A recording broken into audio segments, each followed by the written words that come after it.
ಮಳೆಗಾಲ ಆರಂಭವಾಗುತ್ತಿದ್ದಂತೆ ಕರಾವಳಿಯಲ್ಲಿ ಅರಬ್ಬಿ ಸಮುದ್ರದ ಪ್ರಕ್ಷುಬ್ಧಗೊಂಡು ಅಬ್ಬರ ಹೆಚ್ಚಾಗುತ್ತದೆ. ಅಪಾಯಕಾರಿ ಅಲೆಗಳು ದಡವನ್ನು ಅಪ್ಪಳಿಸುತ್ತದೆ. ಅಪಾಯವನ್ನು ತಪ್ಪಿಸಲು ಸಮುದ್ರ ಇಳಿಯುವುದಕ್ಕೆ ನಿರ್ಬಂಧ ವಿಧಿಸಲಾಗುತ್ತದೆ. ಉಡುಪಿ ಜಿಲ್ಲೆಯ ಮಲ್ಪೆ ಬೀಚ್ನಲ್ಲಿ ಮುನ್ನೆಚ್ಚರಿಕಾ ಕ್ರಮವಾಗಿ ತಡೆಬೇಲಿ ಹಾಕಲಾಗಿದೆ.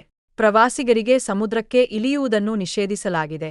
ಸದ್ಯ ಬರುವ ಸಮುದ್ರ ಅಲೆಗಳ ಜೊತೆಗೆ ಕಾಲ ಕಳೆಯುವುದಕ್ಕೆ ಬರುವ ಪ್ರವಾಸಿಗರಿಗೆ ನಿರಾಸೆಯೇ ಸ್ವಾಗತಿಸುತ್ತಿದೆ. ಹೌದು, ಉಡುಪಿ ಪ್ರವಾಸಿಗರ ಸ್ವರ್ಗ ಎಂದೇ ಪ್ರಸಿದ್ಧಿ. ಉಡುಪಿ ಪ್ರವಾಸಿ ತಾಣವಾದ ಮಲ್ಪೆ ಬೀಚ್ ಲಕ್ಷಾಂತರ ಮಂದಿ ಆಗಮಿಸುತ್ತಾರೆ. ಸದ್ಯ ಆಗಮಿಸುವ ಪ್ರವಾಸಿಗರಿಗೆ ನಿರಾಸೆ ಕಾದಿದೆ. ಮಳೆಗಾಲದಲ್ಲಿ ಸಮುದ್ರದ ಕ್ಷಣದಿಂದ ಕ್ಷಣಕ್ಕೆ ತನ್ನ ಸ್ವಭಾವ ಬದಲಾಯಿಸುತ್ತದೆ. ಗಾಳಿಯೊತ್ತಡ ಹೆಚ್ಚಾದಂತೆ ಅಲೆಗಳ ರೌದ್ರನರ್ತನ ಆರಂಭವಾಗುತ್ತದೆ. ಪ್ರಕ್ಷುಬ್ಧಗೊಂಡ ಸಮುದ್ರದಲ್ಲಿ ಅಪಾಯದ ಸಾಧ್ಯತೆ ಹೆಚ್ಚಿರುವ ಕಾರಣಕ್ಕೆ ಜಿಲ್ಲಾಡಳಿತ ಸಮುದ್ರ ಇಳಿಯುವುದಕ್ಕೆ ನಿರ್ಬಂಧ ವಿಧಿಸುತ್ತದೆ. ಸಮುದ್ರ ತೀರದ ಬಳಿ ಸುಮಾರು 1 ಕಿಲೋಮೀಟರ್ ಉದ್ದಕ್ಕೂ 10 ಅಡಿ ಎತ್ತರದ ತಡೆಬೇಲಿ ಅಳವಡಿಸಿದೆ.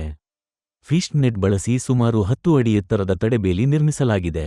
ಸಮುದ್ರದ ದಂಡೆಯುದ್ದಕ್ಕೂ ಅಪಾಯ ಸೂಚಕ ಬಾವುಟಗಳನ್ನು ಹಾಕಲಾಗಿದೆ. ಎಚ್ಚರಿಕೆ ಫಲಕಗಳನ್ನು ಅಳವಡಿಸಲಾಗಿದೆ. ಸೆಪ್ಟೆಂಬರ್ 15ರ ತನಕ ಪ್ರವಾಸಿಗರಿಗೆ ಮಲ್ಪೆ ಬೀಚ್ ಸಮುದ್ರಕ್ಕೆ ಇಳಿಯುವುದಕ್ಕೆ ನಿರ್ಬಂಧ ವಿಧಿಸಲಾಗಿದೆ.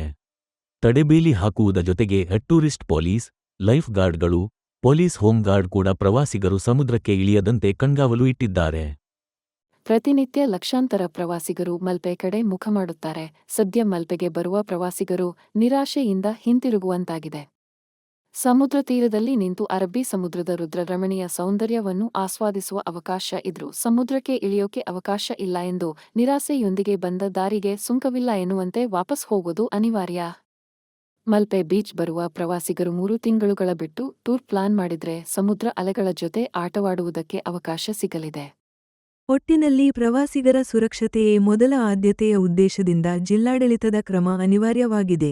ಆದ್ರೆ ಸದ್ಯ ಟೂರ್ ಪ್ಲಾನ್ ಮಾಡಿ ಉಡುಪಿ ಬಂದ ಮಂದಿ ಅರಬ್ಬಿ ಸಮುದ್ರ ಜೊತೆಗೆ ನೇರ ಆಟವಾಡಲು ಅವಕಾಶ ಸಿಗದೆ ನಿರಾಸೆಯೊಂದಿಗೆ ವಾಪಸ್ ತಮ್ಮ ಊರಿನ ಕಡೆಗೆ ಮುಖ ಮಾಡದೆ ಅನ್ಯಮಾರ್ಗವಿಲ್ಲ.